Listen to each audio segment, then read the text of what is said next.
Mia always felt like the quiet one at school, smart, kind, but invisible. One day, she changed her hair, her clothes, even the way she spoke, just to fit in with the popular girls. They laughed with her, but also laughed at her. She ignored it. Then one day, a teacher announced a writing contest. Mia didn't think anyone would care, but she entered quietly. 2 weeks later, the results were posted. First place, Mia Thompson. Everyone clapped, even the girls who once mocked her.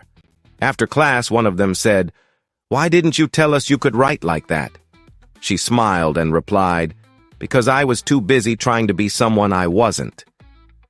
From that day on, Mia walked differently. Not to stand out, but to stand firm. After winning the contest, something changed in Mia. Not just how others saw her, but how she saw herself. She joined the debate team, started helping younger students with writing, and even began posting her poems on the school bulletin board. One day, her teacher pulled her aside. "Mia, you've inspired more students than you know. Would you speak at the assembly next week?" Mia froze. The old version of her would have said no. But now? At the assembly, she stepped onto the stage, hands shaking. She took a breath and shared her story of hiding, changing, doubting, and finally choosing to be herself. When she finished, the whole auditorium stood in applause.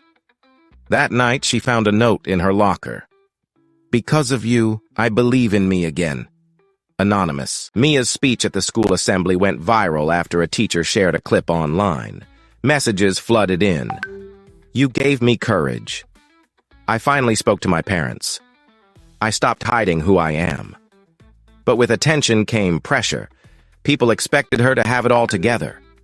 One afternoon, she sat alone, overwhelmed. Her old doubts whispered again. "Maybe I'm not strong enough." Just then, her little brother walked in holding a page from her poem. "I read this when I'm scared," he said, "because it makes me feel brave like you." Mia smiled through tears. She realized it wasn't about being perfect. It was about being real, even when it's hard. From that moment on, she kept writing.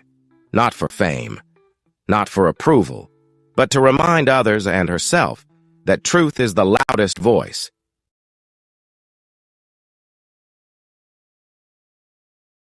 Years passed.